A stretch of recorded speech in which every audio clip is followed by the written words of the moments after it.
Order! Order! You are an incorrigible delinquent at times. Behave yourself, man!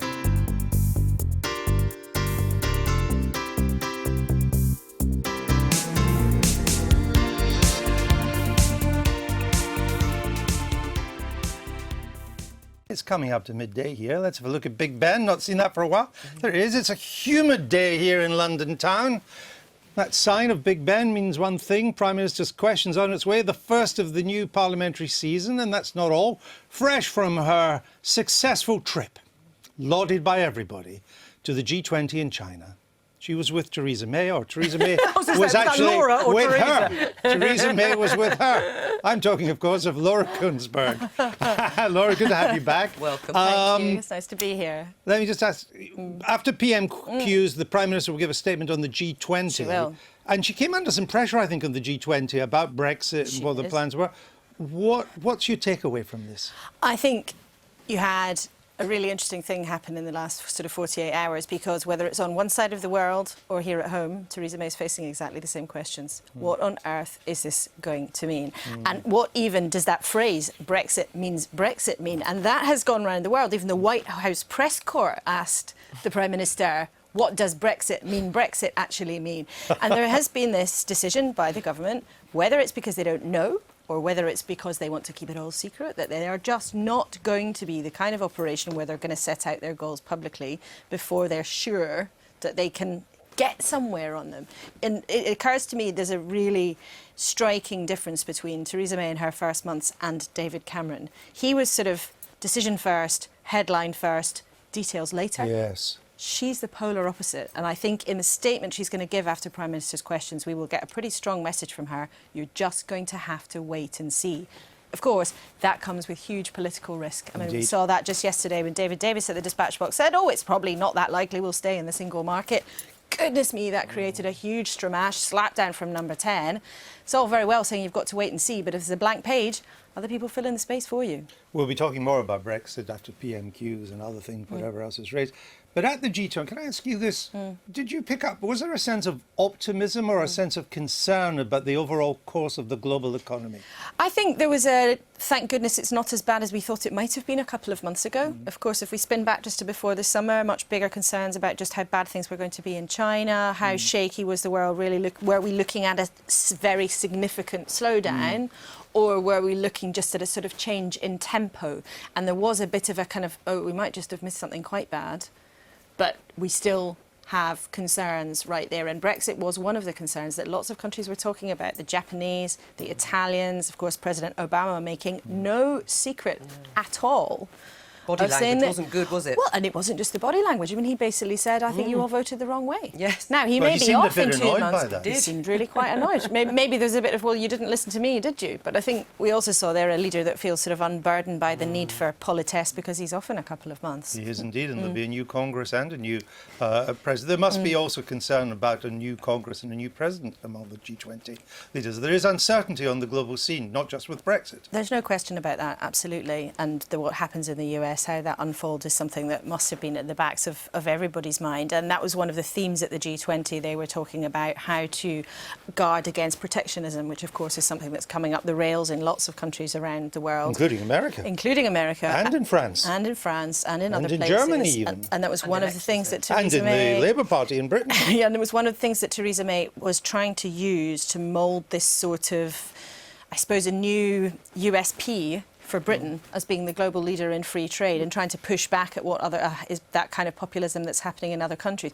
But of course, nothing like that kind of new brand coming out of Britain is going to have very much impact until the much bigger questions about what happens after leaving the EU are answered. We never thought that Mrs May cared very much or even knew very much about foreign affairs. She was Home Secretary for 6 years. Do you think she enjoyed this global stage? I think that in actual fact, over the, these things are sort of 36 hours long, there was a difference between how she was in the closing press conference and how she was at the very beginning. So when she walked out onto the stage with President Obama, she looked nervous, a little bit unsettled. They'd just had an hour meeting that we know was not an easy meeting at all. By her closing press conference, she looked 10 times more relaxed, 10 times Really? more at ease. So, I mean, look, who wouldn't be nervous turning up to see 19 of the world's most other powerful people? I'm not sure if she's going to be the kind of person who's going to really enjoy these kind of grand occasions. You know, you can see how leaders all handle themselves when the cameras are there. Normally, everybody rushes up to go and stand next to the American president, sort of trying to give him a high five and standing close to the most powerful person in the room. Theresa May didn't do that. But that's not her style. You could see she was trying to sort of find allies and find friends. We saw that her and Angela Merkel went together at one point, her and Christine Lagarde. Very interesting body language. Such a different great character. To have been on. Yeah. Laura, let's go straight over to the Commons and the Prime Minister's questions of the news. Prime Minister. Thank you, Mr. Speaker. And I know that the whole House will join me in congratulating the British Olympic team on a truly magnificent performance in Rio. That record medal haul, second in the table ahead of China. And so many memorable moments. We can say they did themselves and their country proud. And I know that the whole House will wish to give our very best wishes to our Paralympic athletes and wish them the best of success. Mr. Speaker, this morning I had meetings with ministerial colleagues and others. In addition to my duties in this House, I shall have further such meetings later today. Thangham Debonair. Thank you, Mr. Speaker. And may I add my warm wishes to those of the Prime Minister, to all Paralympians and particularly Bristolians. I know they'll do us proud. Mr. Speaker, I'm sure the whole House will be delighted that this country hosts a disproportionate number of the world's finest universities. However, some of them are saying that they are already being shut out of important collaborations with other fine universities in the European Union in anticipation of Brexit. This is such an important thing for important scientific, medical, engineering, other research and for our economic prosperity. In view of this, can the Prime Minister please tell us what her strategy is? Prime Minister. Can I first of all say to the Honourable Lady how very good it is to see her in her place in this House.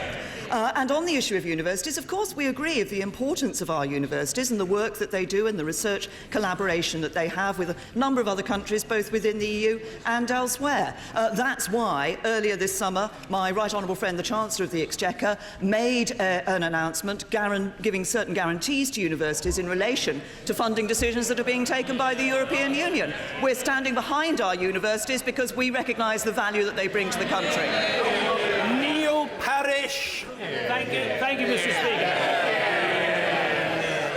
I very much welcome the statement from the Chancellor on support payments for farmers up to 2020 to give confidence to farming and the countryside. But I think with trade deals now being done, British farmers produce some of the best welfare-friendly and environmentally friendly food in the world. And we need to make sure that not both farming and the food processing industry is protected through trade deals that we do in the future. So I seek the reassurance from my right honourable friend. My honourable friend is absolutely right. The announcement that I referred to just now in answer to the first question that the Chancellor gave also gave guarantees to the farming industry about the support that will be available to them up to 2020. But we do need to recognise the very significant role that the food and farming industry plays in the United Kingdom. And of course, we will be looking to work with the sector. My right honourable friend, the Environment Secretary, will be doing that to see how we can develop those industries, looking into the future, of course, looking at the trade deals that we will be doing in future and how they will play their part. Jeremy Corbyn. Thank you, Mr. Speaker. Can I join the Prime Minister in congratulating the entirety of the Olympic team for their fantastic achievements at the Olympics in Rio? Wish the Paralympic team all the very best. And can she tell us, did this set the visit off to China in a good way, or was there a bit of tension there when bragging rights are allowed?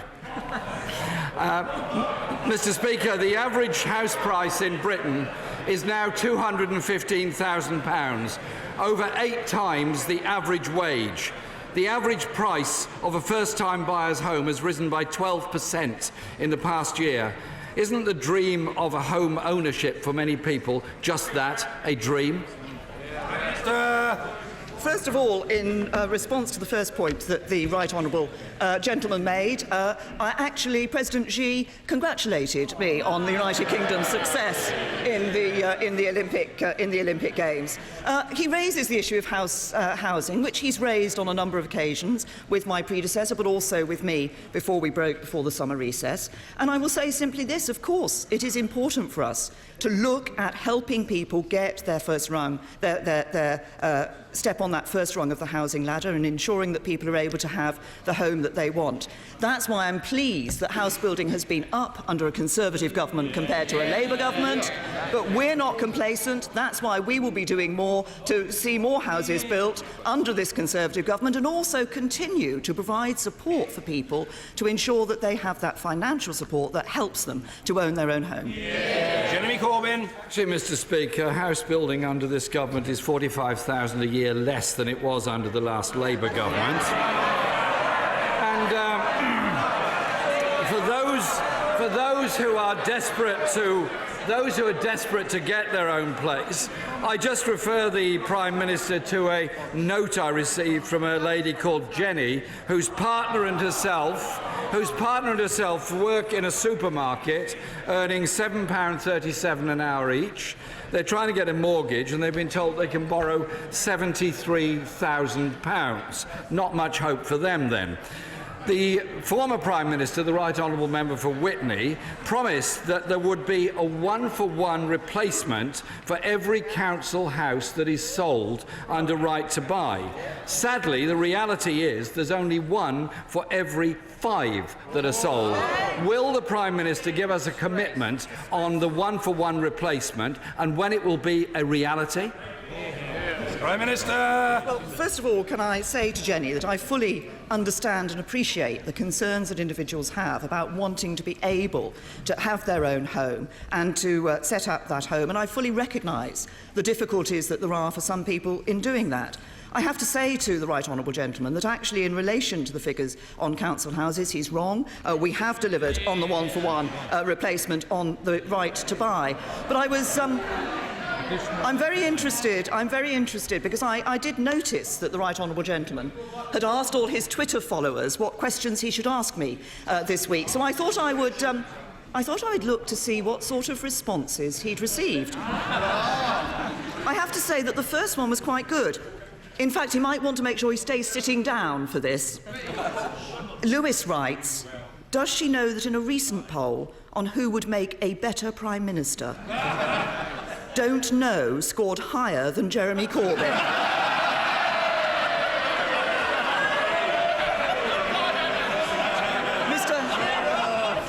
Mr. Speaker, what we do know is that whoever wins the Labour Party leadership, we're not going to let them anywhere near power again.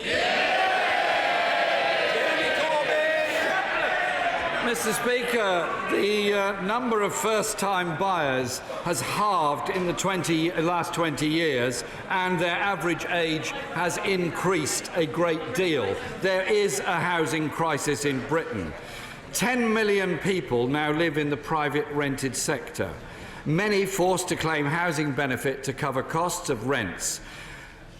Devastating figures released over this summer show that £9.3 billion of public money is paid through housing benefit directly into the pockets of private landlords. Does the Prime Minister think this £9.3 billion into the private rentals market is really money well spent? I have to say to the Right Honourable gentleman that he starts off talking about the importance of people actually being able to be in their own homes, and then challenges one of the measures that actually helps people to get into their own homes through housing benefit support in the private rented sector. So it may be that he just has an ideological objection to the private rented sector. What I say is what this government is doing is ensuring that what we are doing is looking across the board. So we will see more houses being built. We are looking to ensure that there is a diversity of opportunity for people in terms of getting their own home. But I have to say to the Right Honourable gentleman that everything that he says just tells us all we need to know about modern Labour. The train's left a station, the seats are all empty, the leader's on the floor, even on rolling stock they're a laughing stock.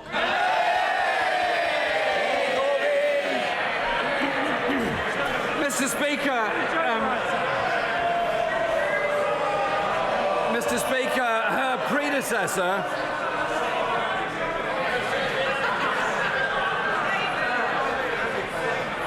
Speaker, her predecessor, discussing this issue, said the simple point is that every penny you spend on housing subsidy is money you cannot spend on building houses. And if landlords rent out houses in a very bad state, such as heavy, damp, wet walls, no working toilet, they need to be getting a fine. The government has to regulate. That's what Joyce wrote to me. And the Citizens Advice Bureau says 1/6 of housing benefit goes to private sector landlords renting out unsafe homes. Does the Prime Minister think this really is a satisfactory state of affairs? I say to the right honourable gentleman that if he thinks that housing benefit is actually such a bad thing, why was it that when we changed the rules on housing benefit, the Labour Party opposed those changes that we took place? Now, we have changed. He talks about bad landlords. We have changed the rules on selective licensing. We are making changes. We've given councils free rein to impose burdensome bureaucracy on landlords giving councils free rein to impose burdensome bureaucracy would lead, we think, to problems within the market, which would actually lead to higher costs for both tenants and landlords. We're introducing new regulations in relation to housing in multiple occupation. So we are looking at all of these issues. I recognise, as every member of Parliament in this House will, the problems that people sometimes have when they are living in accommodation that is not up to the standard that we would all wish to see people living in. That's why we are looking, we are changing the rules, and we are ensuring that the regulations are there. Jeremy Corbyn. Well, that's extremely interesting, Mr. Speaker, because only a year ago, the Prime Minister voted against a Labour amendment to the housing bill, which quite simply said all homes for rent in the private rented sector should be fit for human habitation. And just over a year ago, the Treasury estimated that it is losing £500 million per year on unpaid tax from landlords renting in the private rented sector. So we have it, £9.5 billion in housing benefit, £500 million not being collected, a very large number of homes not really fit for human habitation. Doesn't this require government intervention on the side of the tenant and those in housing need? Prime Minister. The right honourable gentleman asks for the government to intervene. The government has, through the Housing and Planning Act, introduced further tough measures, civil penalties, banning orders for serious offences, extending rent repayment orders. We've provided money so local authorities can conduct more inspections of properties, of people's homes. We have seen more properties being inspected. We now see thousands of landlords facing further action. So far from not taking action in this area, the government has. But I say to the right honourable gentleman this: he may have a model of society where he doesn't want to see private landlords, where he wants to see the government owning everything, the government deliberating on everything, the government doing everything for everybody. That is not what we want. We want opportunities for people. We want to help them to take those opportunities. It's a big difference between him and me. Of course we all recognise there is a mixed housing economy, but we want to make sure that those living in the private rented sector are properly treated and not having to pay excessive levels of rent.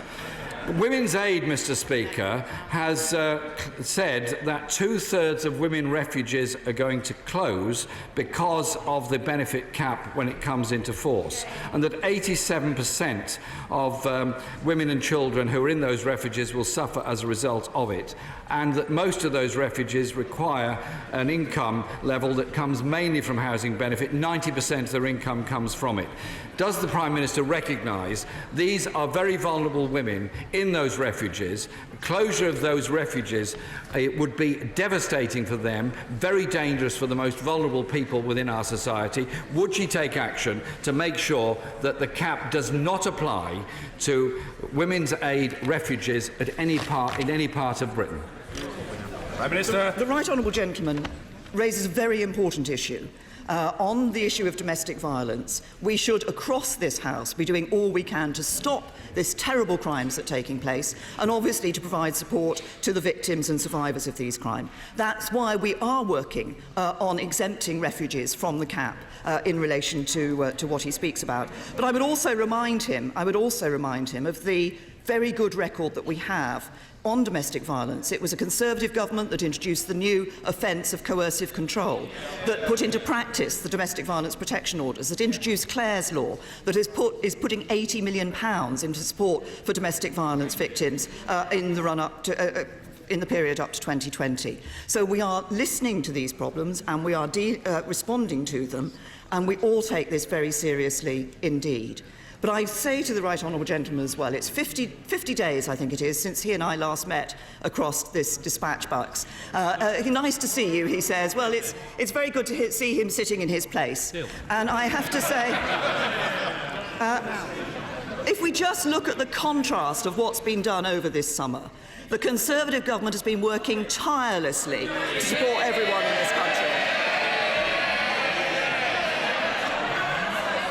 £250 million of loans to small businesses, introduced the racial disparity audit, looking at public services and how they treat people, and of course setting the groundwork for new trade deals around the world. What we've seen, what a contrast. What a contrast with the party opposite, divided amongst themselves and incapable of uniting our country. What we do know is that there is only one party that is going to provide a country, a government, an economy, a society that works for everyone, and that's the Conservative Party.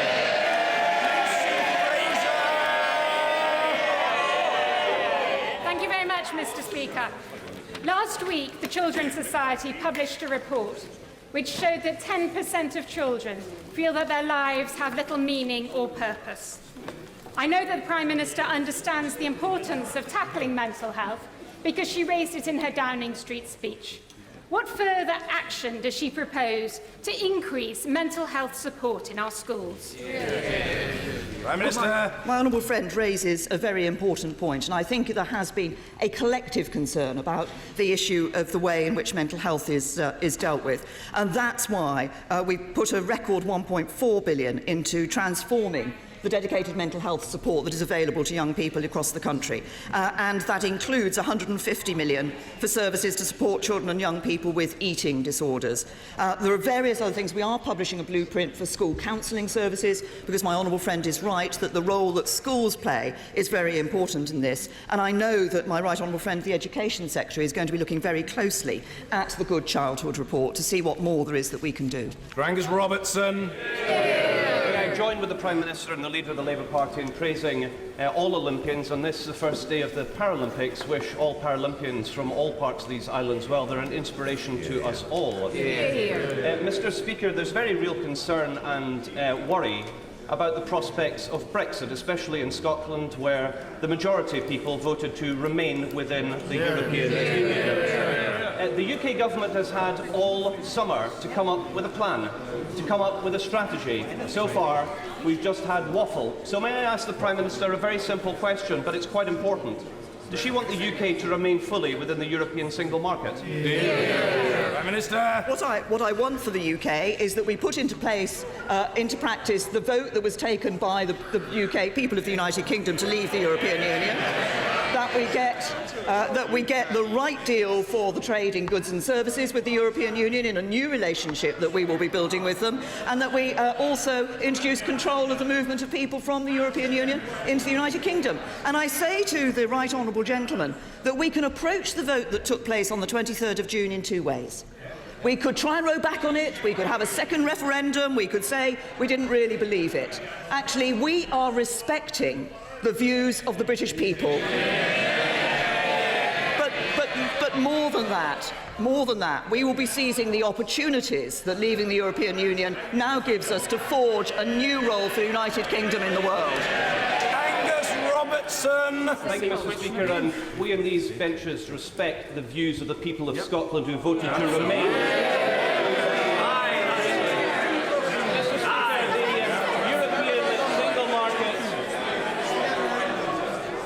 gentleman must be heard, and he will be heard. Mr. Angus Robertson. Mr. Speaker, the European single market is the biggest market in the world, and it really matters to our businesses and it really matters to our economy. I asked the Prime Minister a very, very simple question. Keep on asking it. There's either an in or an out answer, so let me ask it again. Does she want the United Kingdom to remain fully part of the European single market? Yes or no? Prime Minister. The right honourable gentleman doesn't seem to quite understand what the vote on the 23rd of June was about. The United Kingdom will leave the European Union and we will build a new relationship with the European Union. That new relationship will include control of the movement of people from the EU into the UK, and it will include the right deal for trade in goods and services. That is how to approach it. And I also say this to the right honourable gentleman. In looking at negotiations, it would not be right for me or this government to give a running commentary on negotiations. Right can't be left to you. Or right can't be left to you. Yes. Order! Just as I said, the right honourable gentleman must be heard. The Prime Minister's answer must be heard. And it will be, the Prime Minister. And it would not be right for us to prejudge those negotiations. We will be ensuring that we seize the opportunities for growth and prosperity across the whole United Kingdom, including growth and prosperity in Scotland. And as we saw from figures released this summer, what really gives growth and prosperity in Scotland is being a member of the United Kingdom. Thank you, Mr. Speaker. Last week, hundreds of local residents and businesses attended my faster broadband fair. Many of those with the very slowest speeds claimed a £500 voucher from Connecting Devon and Somerset to fund an alternative broadband connection capable of delivering at least 10 megabits per second. Will the Prime Minister join me in congratulating Somerset County Council on this excellent scheme and confirm that the government remains committed to delivering a universal service obligation of at least 10 megabits per second by 2020?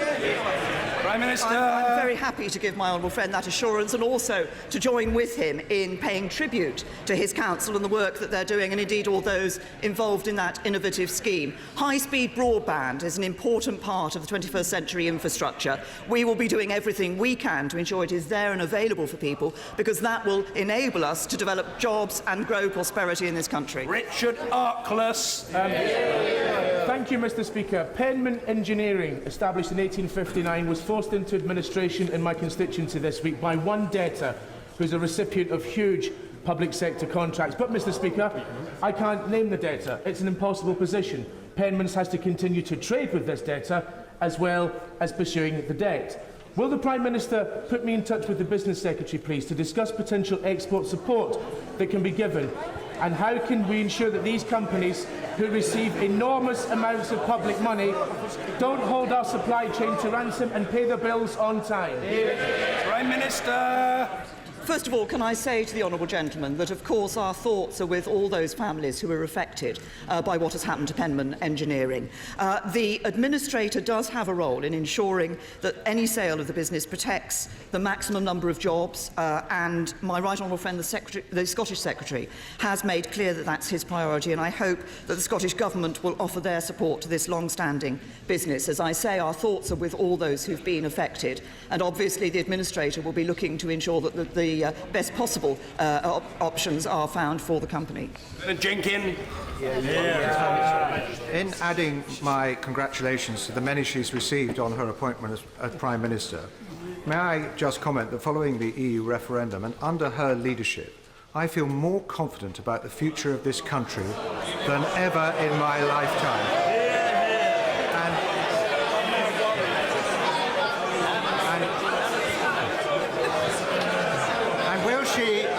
Will she beware those who are trying to make leaving the European Union ever more complicated and protracted?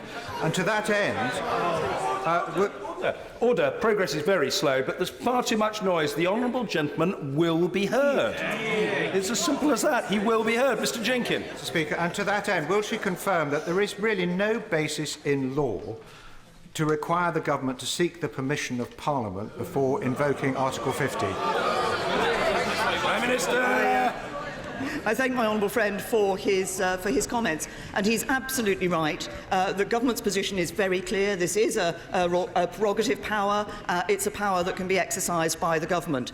And as he alludes to in his question, I don't think anybody should be in any doubt that those people who are trying to prolong the process by their legal references in relation to Parliament are not those who want to see us successfully leaving the European Union. They're those who actually want to try and stop us from leaving the European Union. Andrew Gwynn. Thank you. The Prime Minister seems less keen than her predecessor on the Northern powerhouse, but she also says that post-Brexit Britain is open for business. So where better in 2025 than the great city of Manchester to host the World Expo, the home of the world's first programmable computer, where the atom was split and where graphene was invented to showcase the best of Britain to the world and the best of the world to Britain. Will she back our bid? Prime Minister. Well, I say to the honourable gentleman, I'm very interested to hear the lobby that he's making for Manchester, and I will, of course, look at what he said very seriously. And can I say how pleased I am that Manchester is going to be hosting the parade for our Olympic athletes? James Gray. Mr. Speaker, in this post-Brexit world, will the Prime Minister agree with me that NATO is a more important than ever cornerstone of the nation's defences, particularly Article 5, which lays down that an attack on one is an attack on all? Will the Prime Minister agree with me that any politician who will not sign up to that commitment, or even worse, who tells NATO that they should give up, go home and go away, is recklessly risking the defence of the realm? Prime Minister. I absolutely agree with my honourable friend on all the points that he's made. We must never forget the importance of NATO. It's the cornerstone of our defence and security, and that strength is based on the fact that all of those partners within NATO have committed to Article 5 and to operating on the basis of Article 5. And anybody who rejects that is rejecting that security and that defence. They'd be undermining our national security, but also they'd be undermining the national security of our allies. And what we know from the Labour Party is that far from delivering stronger defence, they would cut defence spending, they'd undermine NATO, and they'd scrap the nuclear deterrent. Margaret Ritchie. Thank you, Mr. Speaker. Prime Minister, I've just had a debate in Westminster Hall on the Police Ombudsman's report into the Loughlin Island massacre, in which 6 men were shot dead by the UVF in a period of direct rule in my constituency. I received a letter from her predecessor in which he acknowledged this unspeakable evil and assured me that the government accepts the Police Ombudsman's report and that any allegations of police misconduct are taken very seriously. Will the Prime Minister now detail what action she will take to ensure that prosecutions are pursued, an apology is forthcoming from the government and that compensation is provided for lost lives? Prime Minister. I say to the honourable lady, she's absolutely right. What happened at Loughlin Island was a terrible, terrible evil, and I'm sure that everybody across the House will want to join me in expressing our sympathies to all those who were affected by the appalling atrocity. As she has said, and as my right honourable friend, the member for Witney, said, the government accepts the Police Ombudsman's report and the Chief Constable's response.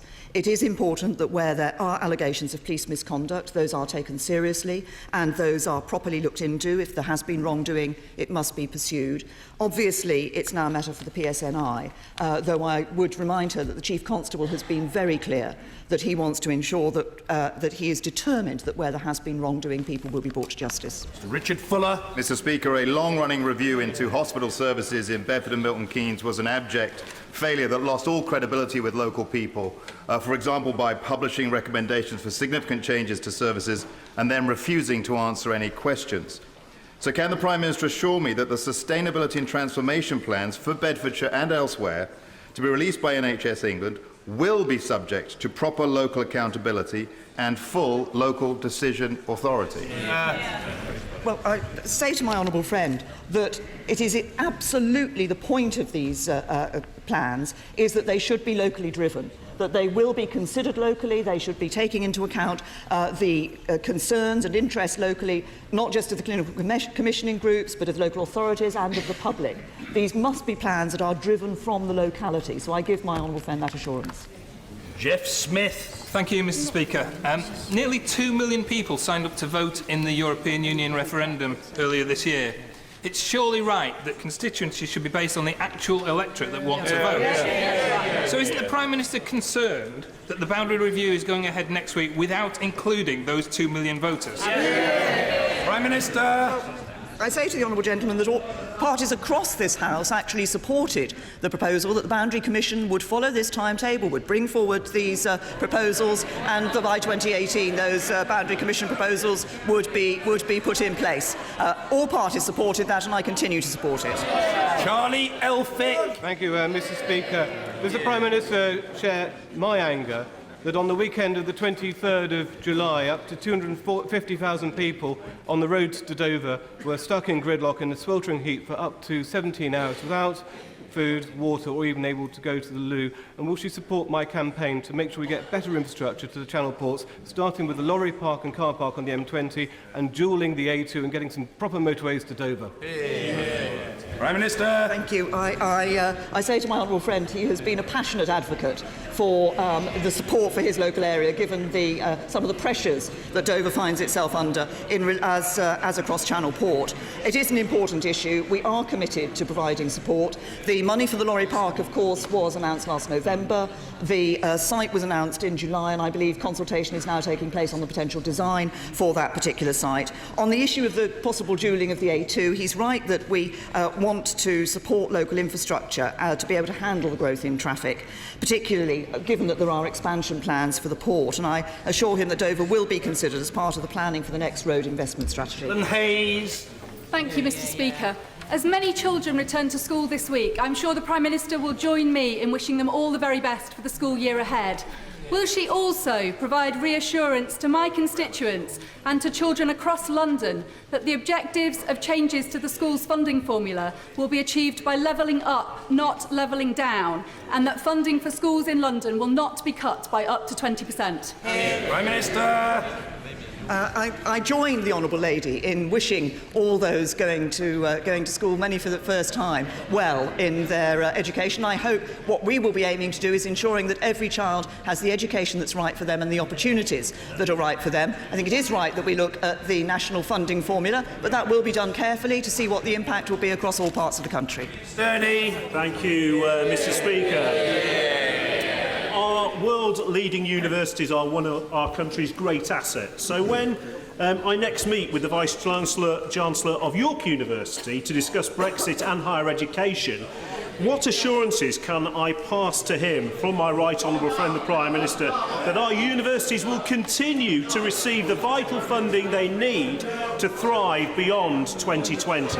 Prime Minister.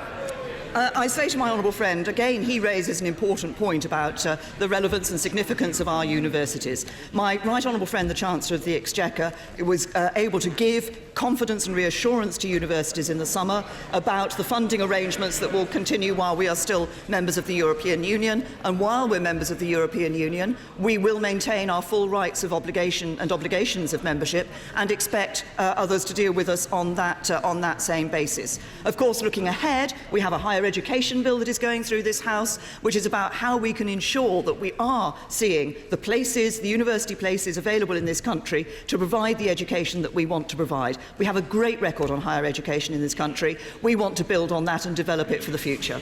Tom Brake. I'd like to put to the Prime Minister a request which I know she will think is reasonable. My local hospital, St Helier Hospital, which delivers is a high-performing hospital and delivers excellent care, but was built in the 1930s and is in need of very substantial investment.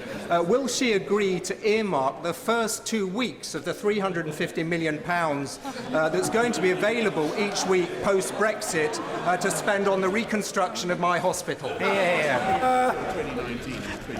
Well, I have to say to the honourable gentleman, his question tempts me to go down a number of routes in answering him. What I would say is I recognise the importance of his local hospital trust, and I'm pleased to say that over the last 6 years we've seen more doctors and more nurses in that trust able to provide more services and more facilities, and indeed since 2010 the capital spend in the trust has already gone up. Has been £72.7 million. We will be looking to ensure that we provide the health service that is right for everyone in this country. Philip Hollobone. At the moment, there are 80 vulnerable elderly patients in Kettering General Hospital awaiting delayed transfer to social care. The national guideline says there should be 25. In the next few weeks, the number is likely to rise to 200, the highest in the country, with a similar number at Northampton General Hospital, because of proposals by Northamptonshire County Council to extend social care assessments from 3 days to 4 weeks. In order to prevent this crisis, will the Prime Minister authorise a joint meeting of local government and health ministers, county MPs, the local NHS and the County Council to bang heads together to prevent this crisis from happening? Prime Minister. What I will say to my honourable friend I will do is ensure that the Health Department is aware of the request that he has put forward. And I will say everybody, I think, in this House is well aware of the challenge that we have in relation to the interaction of social care with the hospitals. This is an issue that we have already looked at. We've put money into the Better Care Fund. We've been looking at the better working together of health services and social care and social services under local authorities. But it is one of the challenges that we see. There are some areas where this is being done very well. And I think it is right that we look at those and try to spread that good practice. But I will make sure that the Health Department is aware of the concern my honourable friend has shown. Caroline Lucas. Thank you, Mr. Speaker. 9 months after signing the Paris Climate Agreement, the government still hasn't ratified the treaty, and according to the Committee on Climate Change, it lacks half the policies it needs to meet its climate targets. With a delayed carbon reduction plan and the very real risk of missing our renewable energy targets, will the Prime Minister take this opportunity to reassure people that it remains committed to climate action? Will it follow the example of the 26 states that have already ratified, including the US and China? Will it give us a firm date for ratification before the follow-up negotiations in November? I'm happy to give the honourable lady the assurance that we will indeed be ratifying the Paris Agreement. Indeed, my right honourable friend, the current Home Secretary, as then as Energy Secretary, played a very key role in ensuring that that Paris Agreement was actually achieved. But I would also hope that the honourable lady will want to congratulate the government. We've been identified as being the second best country in the world for tackling climate change. I would have hoped she would have congratulated us on that. Carol Gillan. Mr. Speaker, today is World Duchenne Awareness Day, which is designed to draw attention to a terrible muscle-wasting disease that affects a small number of young men. On this day, will the Prime Minister join me in welcoming the recent announcement that the drug Translana is now going to be available to these young boys in NHS England? And will she congratulate my constituent Archie Hill, Muscular Dystrophy UK, and all those colleagues in this House and some former ministers that worked so hard to make this life-changing drug available in this country? Prime Minister. Yes, I'm very happy to join my right honourable friend in congratulating all those who are involved in making sure that this innovative drug is available, and I thank her for raising awareness of what is a very important issue. I know that the Right Honourable Member for Witney, as Prime Minister, met Archie, a young man with Duchenne's muscular dystrophy, and was inspired by him. And I'm sure that all members across this House will welcome the fact that this innovative drug is now available on the NHS, and we're committed to making sure that patients with rare conditions get access to the latest medicines, and indeed are taking some bold steps to speed up that process. Thank you very much, Mr. Speaker. Will the Prime Minister join me, and I'm sure the whole of the rest of the House, in sending our deepest sympathy and sincere condolences to the family and friends of Roseanne Cooper and her 10-year-old nephew, Micaiah McDermott, who were mown down by a stolen car in Penge last week? Can we also send the best wishes to the 3 other young girls who are involved, again, all family members? Whilst other inquiries, including by the police and the Independent Police Complaints Commission, are being undertaken and the matter is now before the courts, I'll say no more about the specific case, other than to ask the Prime Minister if she's aware of the widespread public concern that the law on causing death by dangerous driving is wholly inadequate. And will she undertake a review both of its suitability and its applicability as the courts actually enacted. Prime Minister. Can I first of all join the honourable member in expressing our sympathies to all those who were involved in this terrible accident that took place, this terrible tragedy when this stolen car, as he said, mowed down 2 people and affected others as well. I'm aware of the concern that there is about the law in relation to dangerous driving. I've had a particular case about the daughter of some of my constituents who was killed as a result of dangerous driving, and they've raised concerns with me specifically about their case. And this is a matter that I believe the Justice Department is looking at. Order.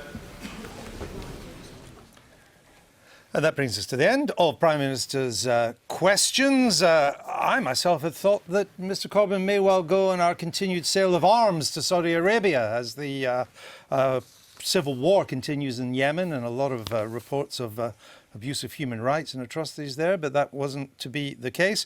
Mr Corbyn went on housing using all 6 questions on house prices, on house building, on house benefit, various other things. Of course, a very important subject, though not one currently right on the agenda.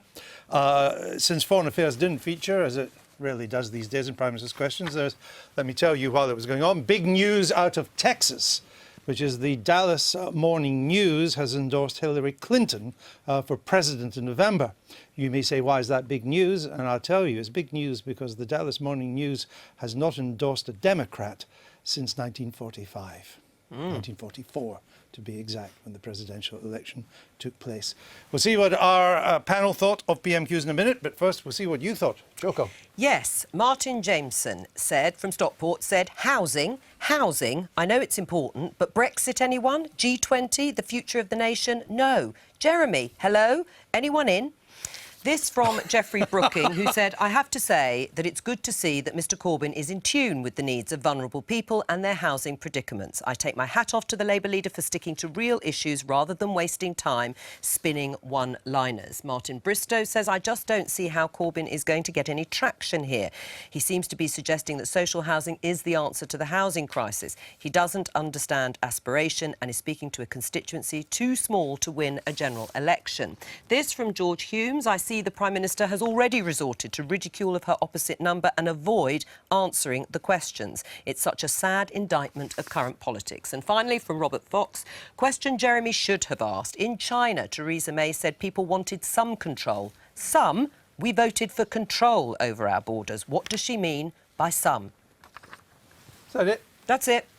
So, was there any logic in going on housing other than that it is a perennially important issue, but not one I would suggest quite hard for you to work into a package tonight? I think that we are unlikely to see huge headlines about what Jeremy Corbyn raised in Prime Minister's questions today. As you say, housing is a hugely important issue for millions of people. It's always been one of his favoured subjects that has really worked for him in terms of his supporters, something people care about. But today, given that we've just returned, Parliament's just back, Theresa May's just back from China, there are all sorts of questions about what on earth she's going to do, about us leaving the European Union.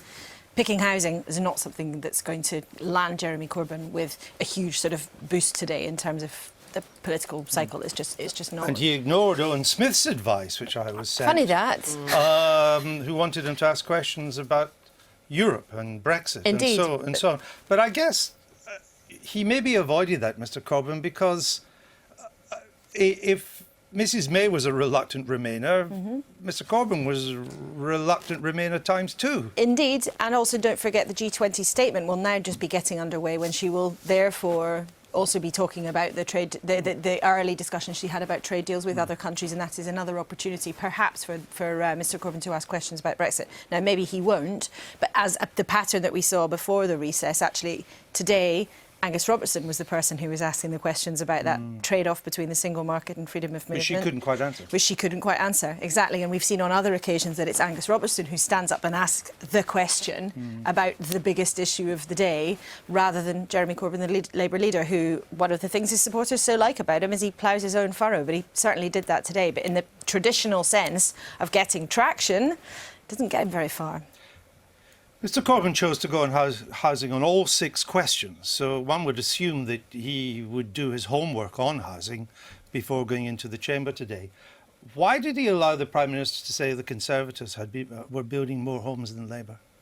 Well, that was the answer that Theresa May gave. Why did I you think let her that get away with Jeremy was correct to focus on one topic for all 6 questions. It keeps the pressure on Theresa May. But the Conservatives have failed on housing. And what I think was so good about the questions was that it linked what happens in Parliament to what happens in people's constituencies. I know that MPs with their weekend advice surgeries, housing is usually the biggest issue that comes up. There is a housing crisis. But if you've done your homework, and if the Prime Minister says something that is believed not to be true,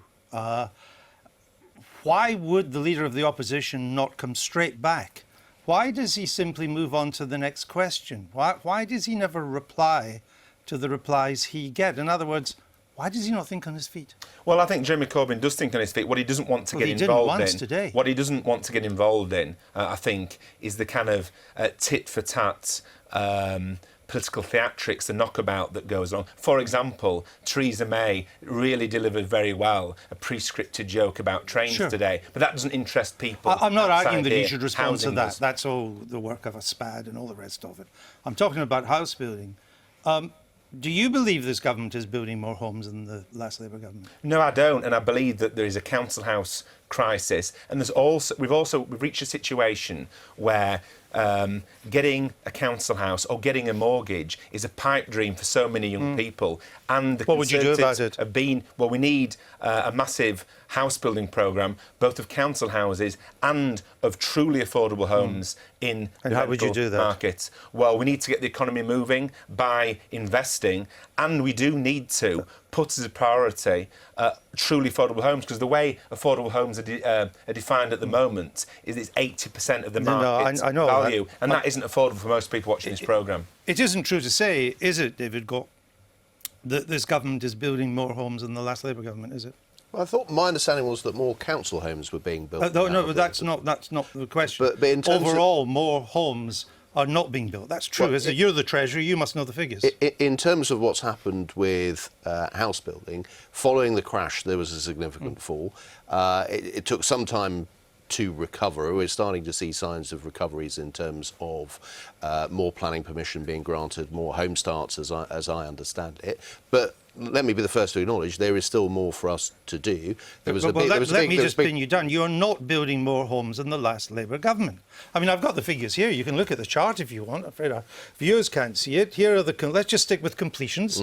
Here it is in the early 2000s. It was about 140,000 houses a year. Not enough. No one says the last Labour government's housing policy was great, but it did rise to almost 180,000 before the crash. Naturally, it then came down. Under you, it then stayed flat for 11, 12, 13.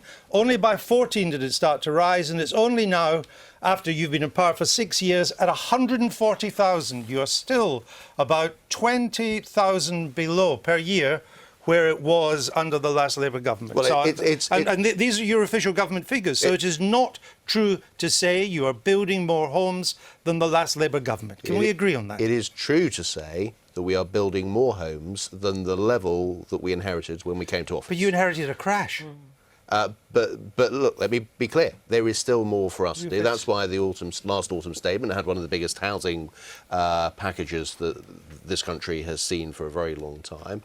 In terms of our ambitions on things like rent to buy, but you only started in this year. In the past 12 months, you've only started 140,000 more homes. You're still way below the start rate of 180,000 before the crash. Now, it is, 8 years since the crash, and you're still way behind even the starting of new building than the Labour government was in 2008. It's not a great record, is it? I think in terms of planning permissions that have been granted, I think last year was not showing up in the starts. Was starts the best that we've had for a very long time.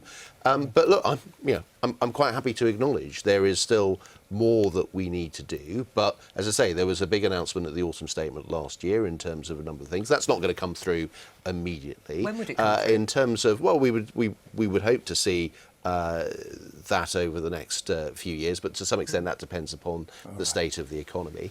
But yeah, as Theresa May was very clear, we're not complacent about that. There is a need to do more. We have made reforms to the planning system, which is, I think, the biggest problem that we have. And indeed, just today we're publishing a planning bill that will make further house building easier. So there's progress that we are making.